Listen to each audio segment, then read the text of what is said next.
to Living Fully, a Calgary Counseling Centre podcast. Each episode, we'll bring you insights from our expert counselors and tips and strategies to improve your mental well-being. I'm your host, Katherine Hurtig. Calgary Counseling Centre and Counseling Alberta provide effective counseling for anyone in Alberta with no waitlist and no financial barriers. Find us online at calgarycounseling.com or counselingalberta.com. When we're feeling depressed, even simple everyday tasks can seem impossible, and the thought of feeling better can seem really out of reach. But simple, manageable actions, while they may seem insignificant, are the key to helping us feel like ourselves again. Whether it's getting out of bed in the morning, taking a shower, going for a walk, or just calling a friend, tackling depression is all about building on small successes. On this episode, I talk with registered social workers Anna Hemens and Camille Kim about how small actions can have a big impact on our mood and well-being. So today we're going to be talking about depression. That's one of the most common mental health concerns, but it is also one of the most treatable. And we're going to be talking about how small, simple steps and actions can really help manage and alleviate depression. So I'm here with Anna Hemens and Camille Kim from Calgary Counseling Centre. Thanks so much for being with me today. My pleasure. Hi. Now, Anna, you've been on the podcast a few times, but if you want to just, refresh our listeners, give us a little bit of details about yourself and your background, that'd be great. Hi, everybody. My name's Anna. I've been a therapist at CCC for about 4 years.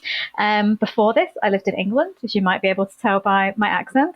And in England, I worked as a nurse. And Camille, how about yourself? Hi, I am a social worker and I've been a counselor for about 5 years now. Before that, I worked as a teacher and raising kids. I'm excited to be here. Thank you for having me. Thank you so much. So you two, how would you define depression? What does it look like? What does it feel like? I will start, if that's okay. Depression can mean a lot of things to different people. And it can really be a little bit challenging to define, I would say. We have some general guidelines for sure. I just want to start by saying it can show up so differently for different people.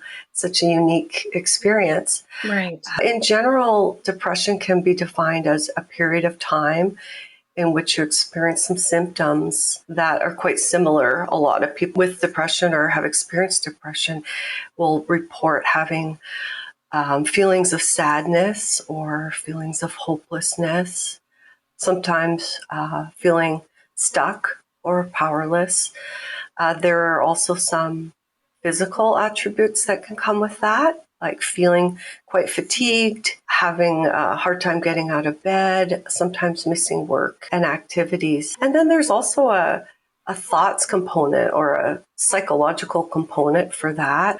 I might have some suicidal thoughts, some very low motivation. Sometimes things that were once really enjoyable is no longer enjoyable.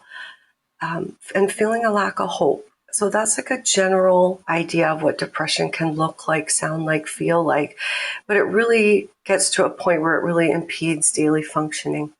And that's when it's good to get help. And Anna, what do you think like a family member or friend would notice in someone in their life that was dealing with depression?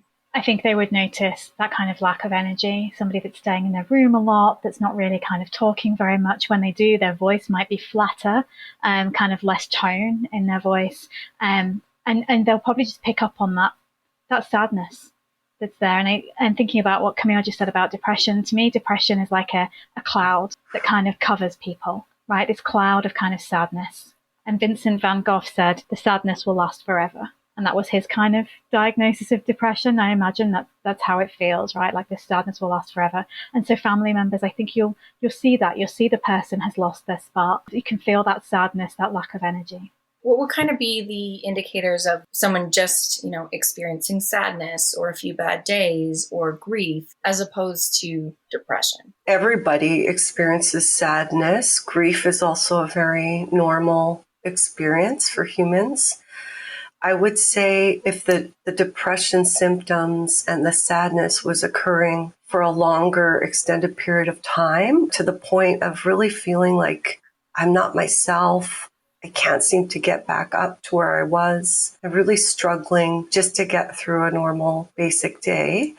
We might see self-care decline a little bit. So, I can speak from my own experience. I know sometimes, I'll just let you know, my dad passed away about 5 months ago, and that's a normal environmental cause for depression, where there's grief and loss.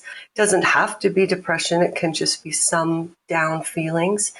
But in that context, for me, I noticed that sometimes self-care declines a little bit. So it gets harder to make myself a good meal, or remember to drink water, or go to bed early so I get a good sleep. Just small things like that. Yeah. I notice in myself, and you might notice in your family member. And I was wondering if anyone else on the panel here can kind of relate to that, or what their experience has been. For sure. I mean, I've dealt with depression on and off since I was about 19, I'd say. In the beginning. Yeah, definitely those little things that you said, like the self-care. It can be hard to keep those up and to make sure those are in your routine. Like, I remember I found it just really difficult to stay motivated to exercise. I just was tired all the time.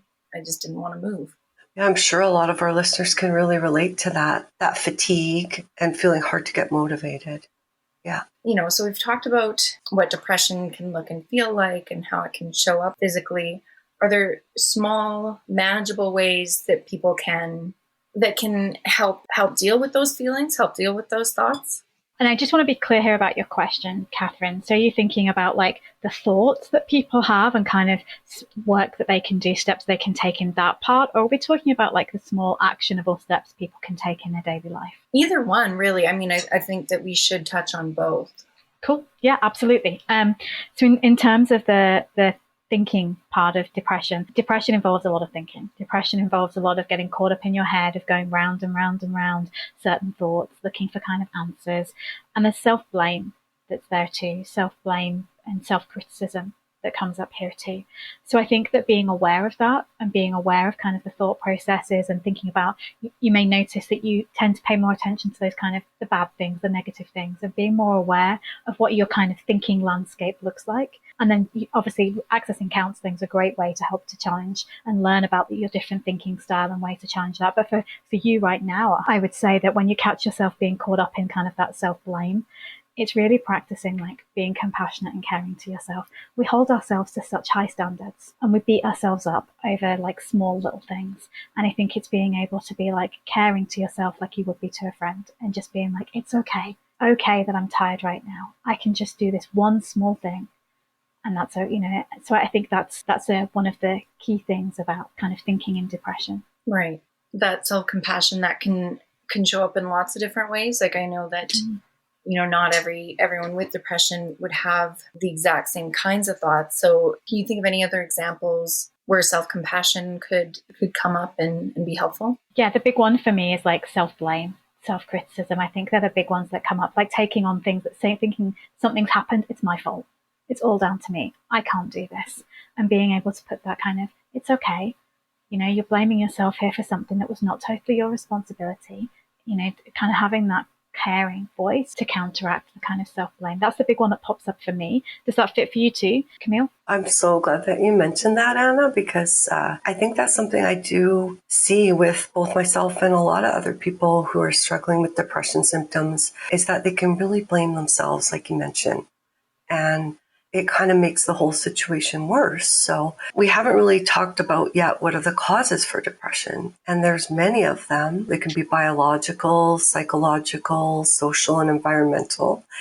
But we think about, there might be an environmental cause that causes conditions for depression to happen, like in my case, my family member passing. But it can be how we respond or react to that plays a part in kind of increasing or decreasing the depression symptoms. So for example, like Anna mentioned, when something goes wrong or we're not doing as well, or we miss work, or having a hard time getting out the door because of what we're experiencing, instead of blaming ourselves and feeling down about that, which can make things worse, really giving ourselves that healthy and helpful serving of self-compassion, like Anna mentioned, can be so much better. sometimes saying to ourselves, I can do this. You got this. It's gonna be okay. We're gonna get through this, and it's not gonna always be like this. Things can change, and they will change. And sometimes just hearing those words can be enough of a comfort to kind of get me out the door, or get someone else out the door, to get a little sun and some fresh air and a little nature time, which all of those things can be really beneficial. So over time, if we pause when we're thinking negatively and give ourselves these messages of motivation and self-compassion, over time, does that help to kind of change our thinking? Yeah, so we have, in terms of like the biology behind this, our brains have neuroplasticity, right? So that means that we can actually change the structure of our brain. And so doing this kind of changing our thoughts is one way that we can help to restructure our brain. It's like we're building these new pathways, these different ways of thinking. I've found that idea so helpful in my own experience with depression and anxiety, knowing that I can actually change my brain. I find that so hopeful, because I think, when you're in depression, like you mentioned, Camille, it can feel really hopeless. Mm-hmm. But that idea that with a bit of work, with a bit of consistency, you can actually change the pathways in your brain. I don't know. I find that fascinating and just really hopeful that these thoughts and feelings are not permanent. I think that's really key, Katherine, is that change can happen. It can feel like we're stuck, but in fact, we're not. Things do change. In fact, change is inevitable. It's impossible to keep things the same. And like you said, that hope that we can change even our thought patterns a bit is empowering. It means we have some choice. I think about attitude a little bit, like an I can't attitude, only because I'm noticing this in myself lately. When a task or a plan or something comes up, I'll just immediately shut it down, like, oh, I can't do that. My husband's been pointing it out to me, and I had no idea that I was doing it. It's kind of a habit. I looked at it and I realized it's sort of a coping tool, feeling overwhelmed and just shutting something down. Right. But just recognizing that repeating I can't puts me in a certain mindset that actually limits my own abilities and growth. And I think sometimes we all do that to a degree, and wondering and looking what it's like to switch to an I can, or maybe I can, maybe I'll try. Yeah, like just being very realistic with it. Like, maybe I can. That it's not as finite. It's not as concrete as like, no, I can't. Exactly. I can't just shuts it all down. Yeah. And we put our own limits on ourselves.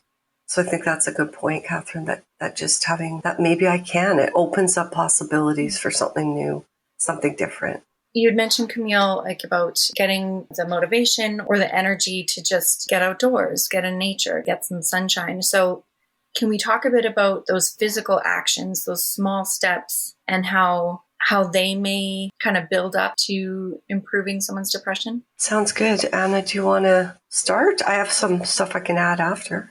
Yeah, sure. And I think this is just such an important area.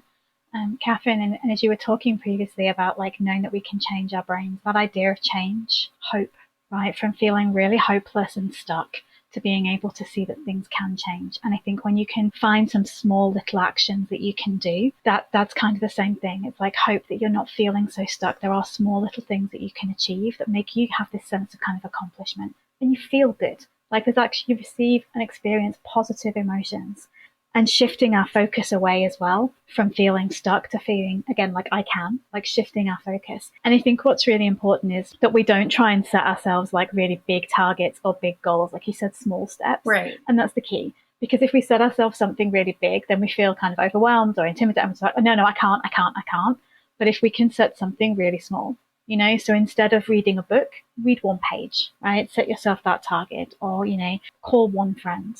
Like setting something really, really small that you can achieve. I need to take a huge hike, or I need to run 10 kilometers, or no, I just going to take a walk down to the end of the block. That's it. Just something small. And we get the chemicals in our brain that actually make that feel good, right? And give us that sense of kind of accomplishment. I think also if you find that you can't keep up with kind of doing those little small steps, and that self-blame that we've talked about comes in, then it's practicing that kind of self-compassion of being like, it's okay, right? I'm taking the steps to get better. I'm doing something here. It's okay that I didn't manage to do that one today. Tomorrow's a whole new day. Right.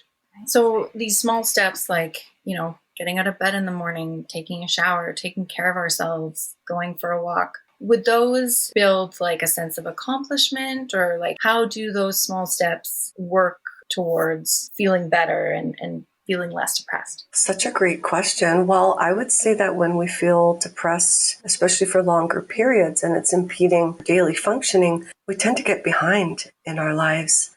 We get behind in our self-care, but also in our work and in our responsibilities. So it can be really overwhelming to face that to-do list. And that's why focusing on like small achievements allows us to not get too overwhelmed. So, if we look at it like a mountain and we're hiking up to the mountain, it can just be so overwhelming to stand at the bottom and look to the top and think like, how am I going to get there? It's too far, it's too hard, it's too much. I just give up. It's so overwhelming.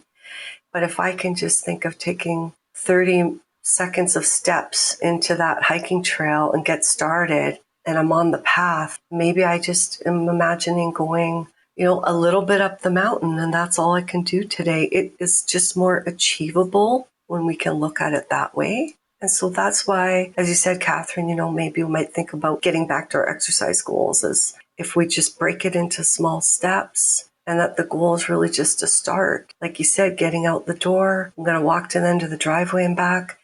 Maybe it's just opening my window and getting a little bit of light in my eyes and breathing in the fresh air, and that might be a start. But really breaking it into small pieces towards something else so that it's achievable and attainable in small steps. I don't know. What I'm hearing is we really have to kind of reframe our mindset around progress. Because I think, a lot of times it's like, well, unless I complete this big goal, I haven't achieved something. But really reframing our idea, like the fact that I'm feeling depressed and got out of bed this morning, or that I went for a walk down the block, and just changing our mindset and accepting that those are accomplishments. There's a phrase that I really like of like, for now, right? So for now, this is what I'm doing. And so at the moment, because we're different at different times in our life. Mum was living with depression, and we set these really like high, hard goals that maybe we did do 10 years ago or 5 years ago. But right now, for now, walking to the end of the road,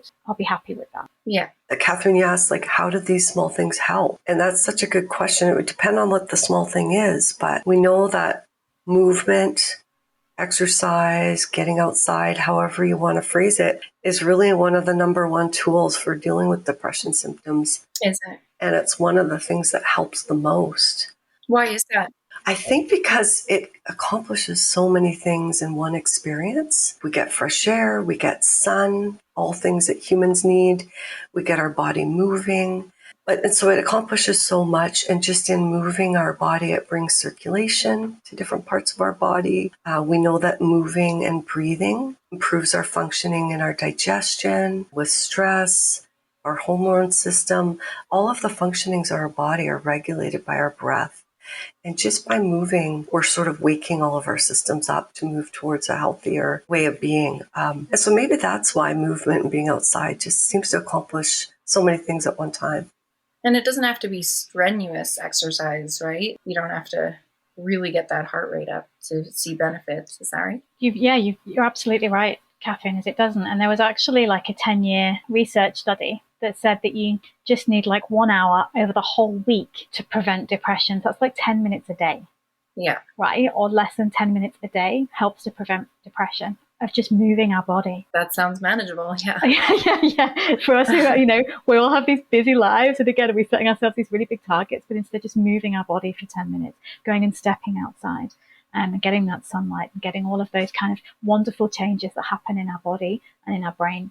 Another really, really awesome thing that you can add is that sometimes just putting on like a lively piece of music that you like, or a song that you like to sing, and just moving your body to the music and singing Yeah. It is like a great way, because through the winter, sometimes it's hard to get outside or it's at night. Just putting on a piece of music and kind of getting silly with it is a great way to move indoors.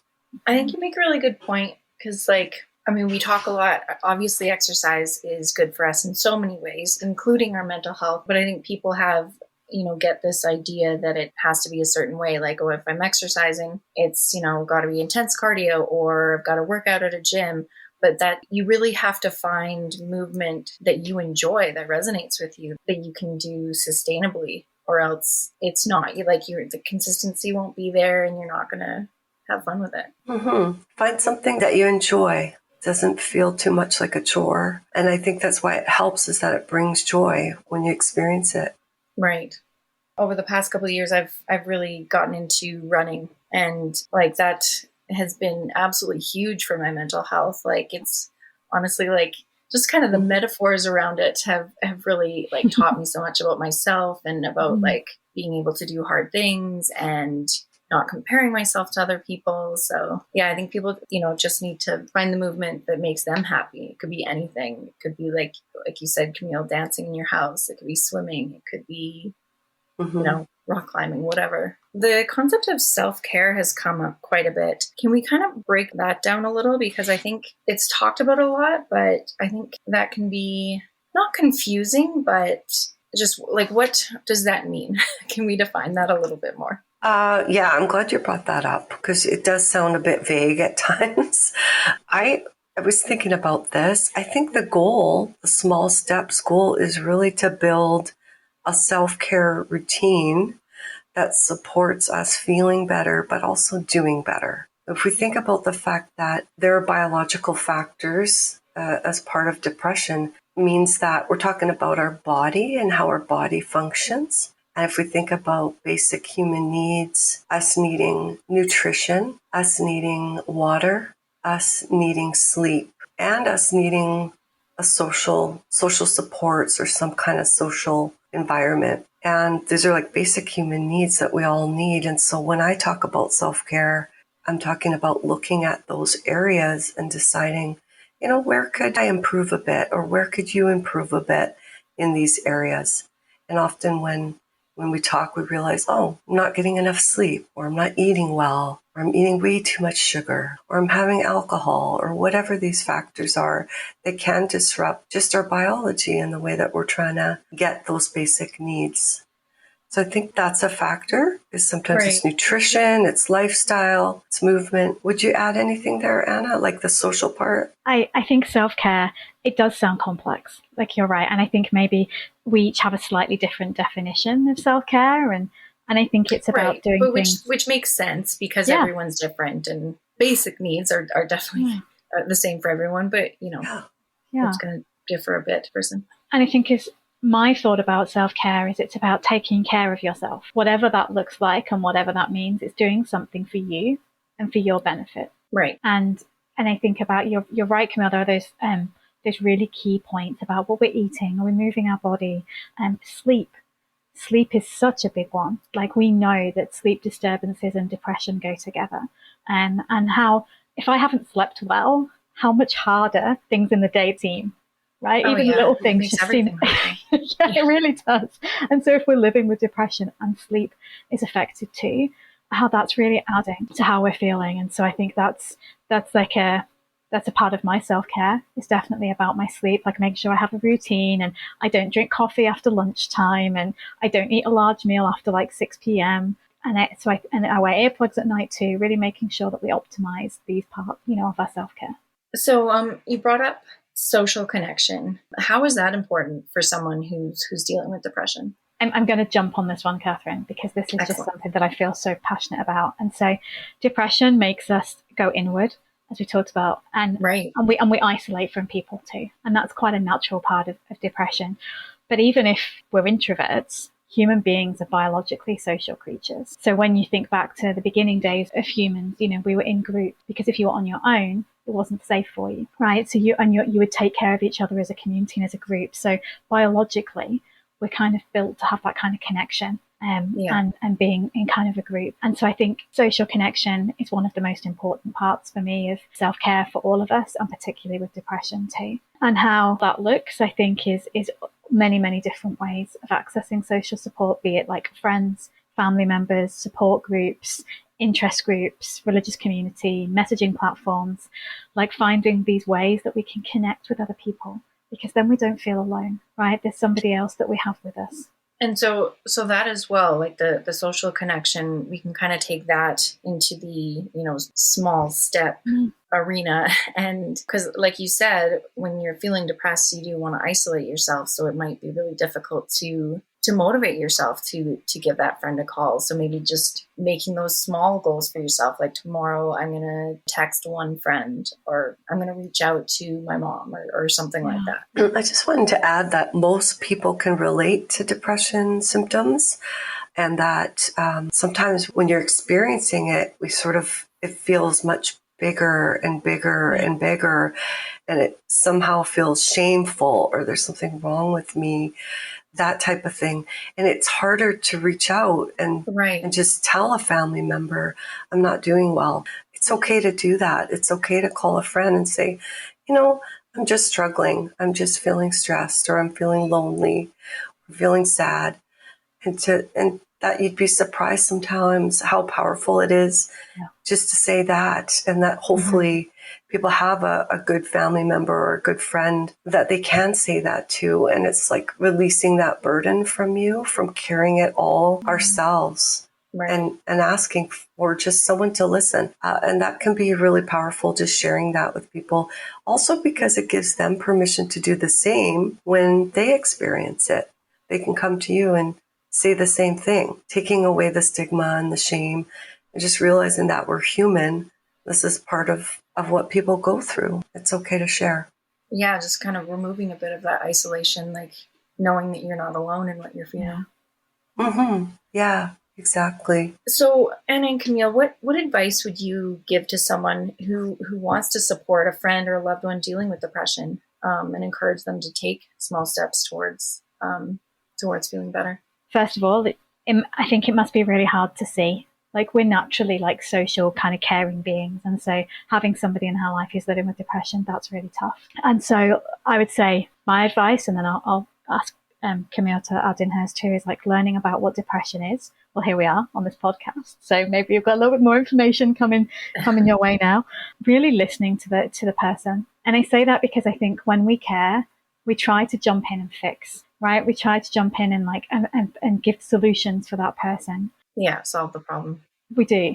And for a good reason. But I think one of the most powerful things that we can do is just listen. And if you can relate, but just listen and let that person know they're not alone, right? And be caring with that person and help them to find support as well. And sometimes I think helping with some of the small tasks as well that feel like overwhelming, like if somebody has all these different things to do, maybe going with them to go to the pharmacy, or going with them to go and get their hair cut, or kind of helping to alleviate some of the stress that people feel, and taking care of yourself. I bet I should pass it. Yeah, Camille, what are your thoughts? Yeah, I think those are really, what I really liked about what you shared there, Anna, is that you didn't have a bunch of advice for them or a bunch of suggestions. You really focused on like listening to the person, just being there for them.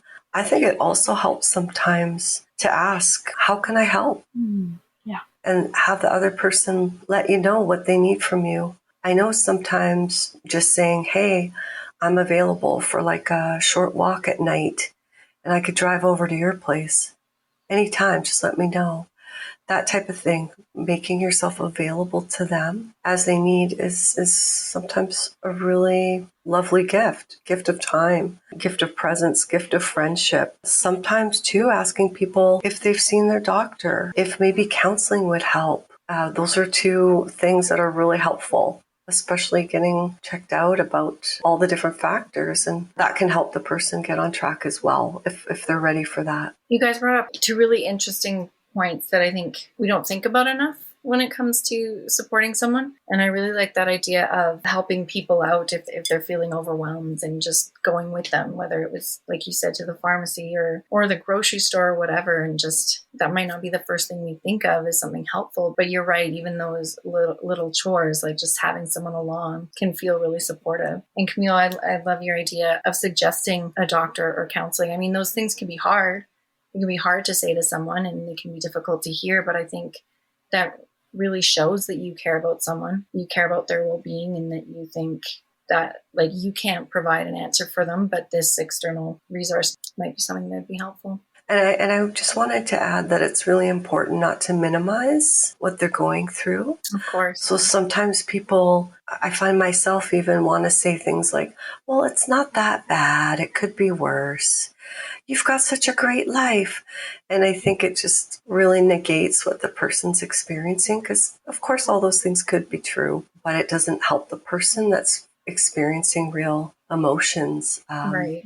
So to kind of put that stuff aside and just listen and support them and believe them. Thank you for saying that, Camille. I think that's really important. And something else as you were talking that came up for me is sometimes it's really hard when we're living with depression to reach out to anybody. And so if you spot some of the symptoms in somebody in your life, you reaching out to them, not in a big way, but just even leaving messages, just being like, hey, thought about you today, you know, or something like that, just letting them know there's somebody in their life. When they feel like they can reach out, they know you're there. I think that's right. important. That someone notices. Yeah. Well, thank you so much, guys. This has been an excellent conversation, and I think just a really important one to really normalize depression and let people know that it doesn't have to be this huge mountain to climb, that you can take, you know, these small steps to feel better. Thanks so much, Katherine. We all feel down or not ourselves from time to time, and the longer these feelings last, the harder it may seem to overcome them. But feeling better is within everyone's reach. Anyone can learn the skills to overcome these feelings, and taking even one simple step can help move us in the direction of feeling better. From October 2nd to 8th, check in with how you're feeling at areyoufeelingok.com. It's a free, confidential quiz that's the first step towards feeling better and finding support if you need it. Brought to you by Calgary Counseling Centre and Counseling Alberta. You've been listening to Living Fully, a Calgary Counseling Centre podcast. Thank you for tuning in. This episode was produced by Nick Here, Louisa Campos, and by me, Katherine Hurtig. A special thanks to Anna Hemens and Camille Kim. To stay up to date on our latest episodes, be sure to subscribe. We're available in your favorite podcast app. Living Fully is a production of Calgary Counseling Centre and recorded in Calgary on Treaty 7 territory. Living Fully podcast is not a substitute or alternative for professional care or treatment. If you're in Alberta and need help, please go to calgarycounseling.com or counselingalberta.com. For help across Canada and the United States, call 211. If you are outside of Canada and the US, seek help from your general medical practitioner.